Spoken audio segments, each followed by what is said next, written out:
Culture Wars in a special edition about this woke revolution, race warriors with their identity politics now eating their own and becoming exactly the evil that they claim to fight.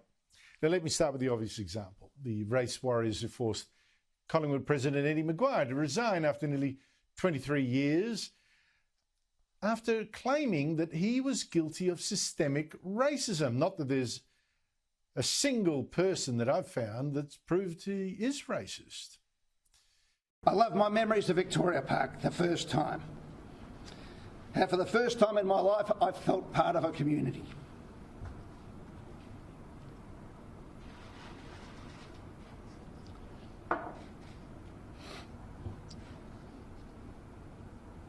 I love my memories of Victoria Park. I'm going to say it again.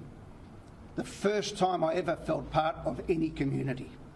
That feeling must stay and grow for a new wave of immigrants, First Nation people and all Australians who love the ethos of our game.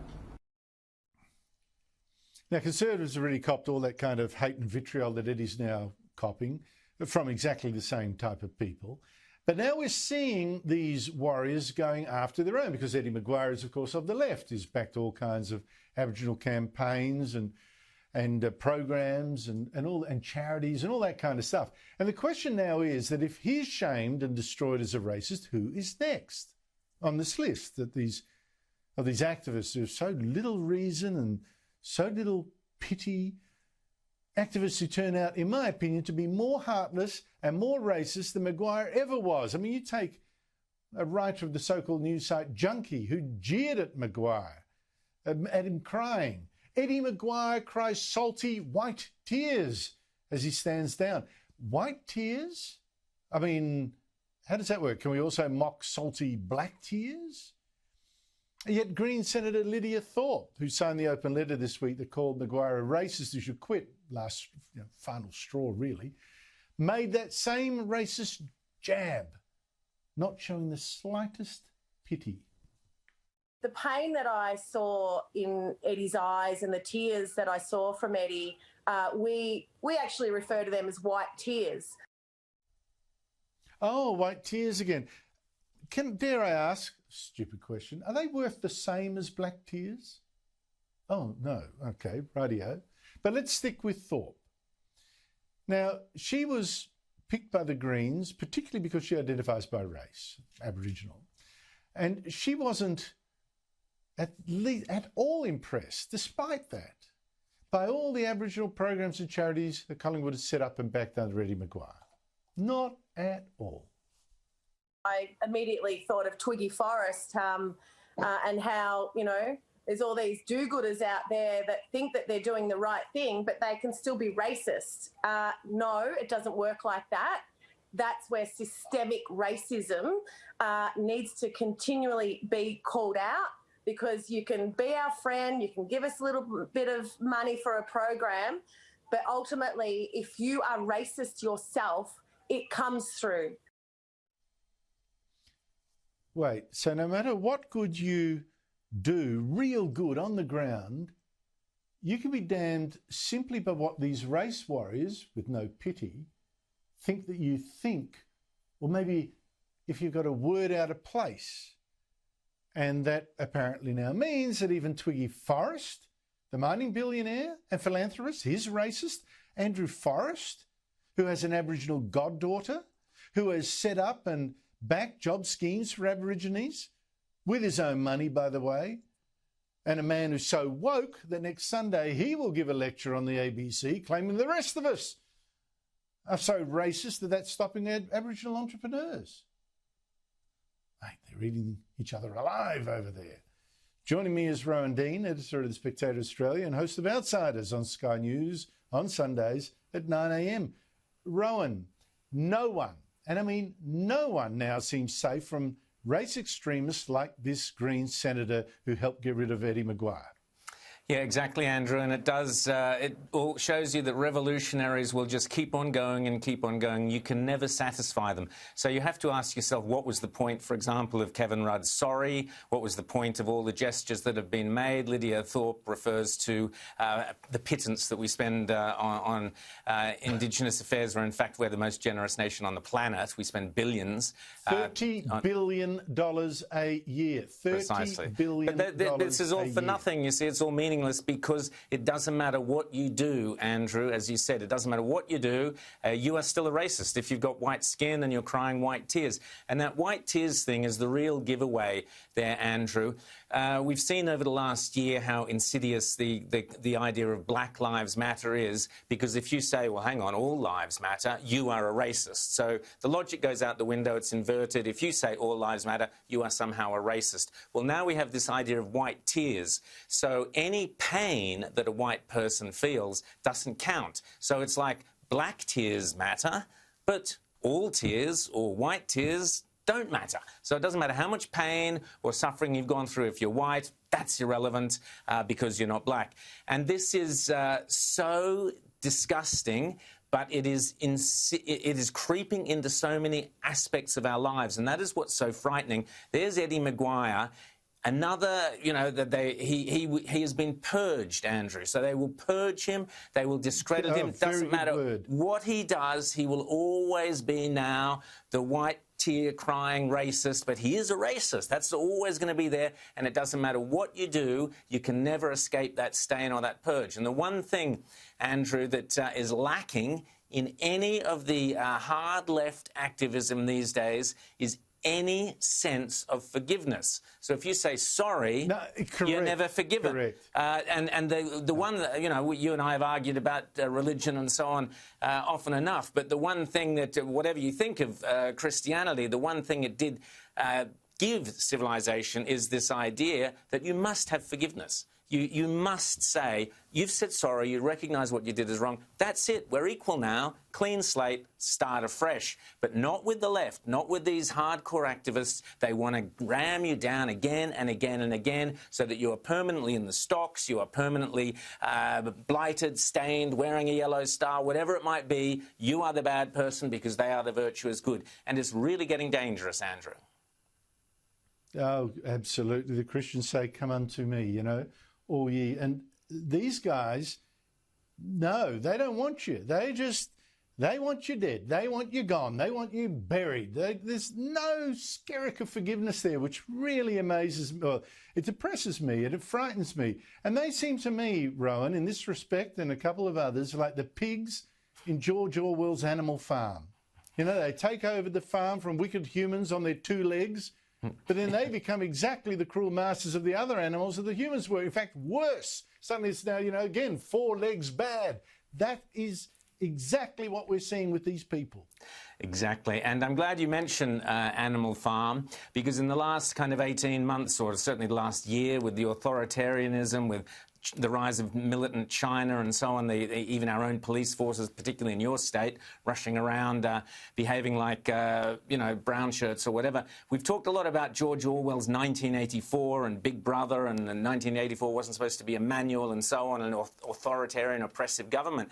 But we forget that George Orwell wrote, in my opinion, a better book, which he wrote it 3 or 4 years earlier, which was Animal Farm. I was lucky enough. I doubt they do this anymore, Andrew, but I actually studied it in my HSC and loved it. I doubt they teach it anymore because it's too close to what's happening in the left. But this idea that those who are pushing the revolution end up as bad, if not worse, than the people they have overthrown. And that's the message absolutely. There in Animal Farm. And as the Bolshevik Revolution, the French Revolution and so on, they become worse than what they've overthrown. Yep. And we are seeing this now with the left, with the anti-racist activists, with the transgender activists. We are seeing on so many fronts these hardcore revolutions, obviously not everybody, but just the extremists are far, far worse than what they pretend to be rebelling against. I don't think people realise what they're giving us is worse than what they claim to be trying to fix. Precisely. People have got to know this. And we're in the early stages now, but wait how this goes. Another example of the revolution eating its own. Julie Bindel, I haven't heard of her, but she's apparently a radical left-wing lesbian writer who 3 years ago gave what she says was a packed address here for Readings, or I think it was in Sydney, the bookseller. But this week Reading said, "Oh, we're so sorry for inviting her back then. So this is a retrospective. We shouldn't have done it 3 years ago, for inviting a woman who thought, well, her sin was that she thinks that only women are women." And Reading said it prides itself in ensuring everyone in a community feels safe, respected, considered. It apologised for any hurt caused by highlighting the work of an author whose current stance is to divide our community. And to that end, Readings regrets programming Julie Bindel in 2018. Now, what I don't get here, Rowan, it wants people to feel respected and included, and then promptly abuses and excludes Bindel. You explain this. Well, again, we go back to Animal Farm or even 1984 and the corruption of language and the way language twists and language turns these political slogans.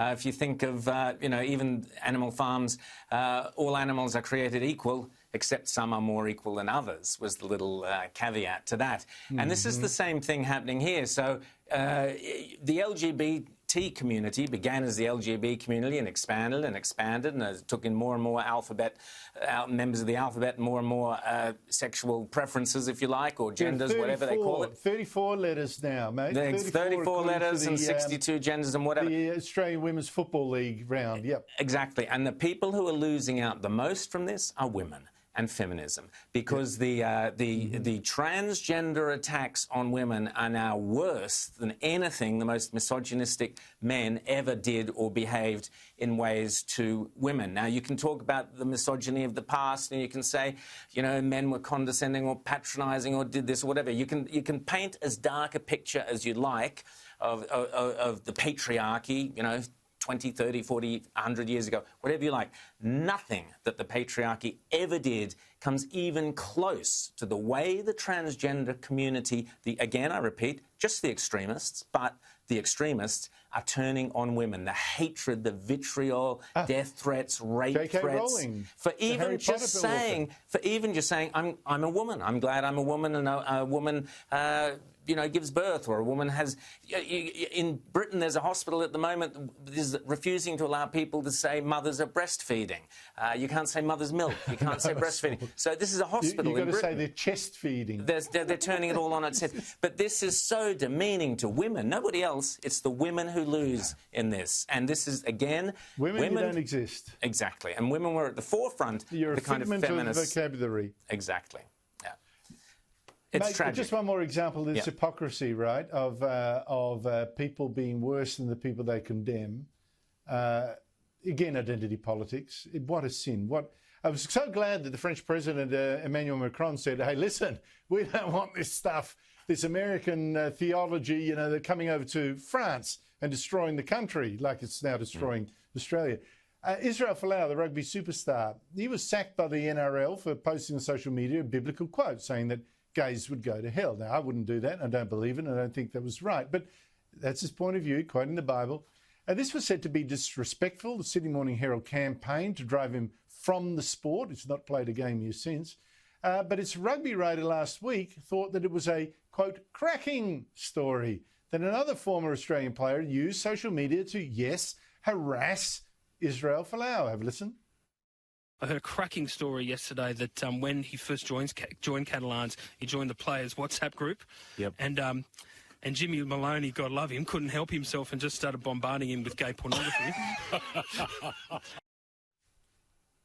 And it was such a big joke to other publications that a damn Folau Australian player, James Maloney, just couldn't resist poking fun at Folau and his anti-gay views, said Pink News. The cheeky messages from James Maloney said zero tackle. And NRL larrikin bombarded, it's just a larrikin, Israel Folau with gay porn, said news.com.au. So it's just a cheeky bit of fun from a larrikin, Rowan, but you try and send that kind of stuff to a woman, or you know, someone in a marginal community, see what the reaction is. Yeah, well, it's pathetic, and I don't like the way they're giving larrikins a bad name, because larrikins are actually great. And you know, I thought pornography was supposed to be exploitative and exploited people and was bad for that reason. Apparently. But no, it's a huge joke if you're mocking a Christian. So here we go again. If you're mocking a Christian or you're mocking a conservative, it's open slather, be as vitriolic and as nasty and as cruel as you like, and you've got the blessing of the left. Big difference. Israel Folau didn't complain, just took it calmly, unlike his critics. Rowan Dean, thank you so much for your time. Thanks, Andrew.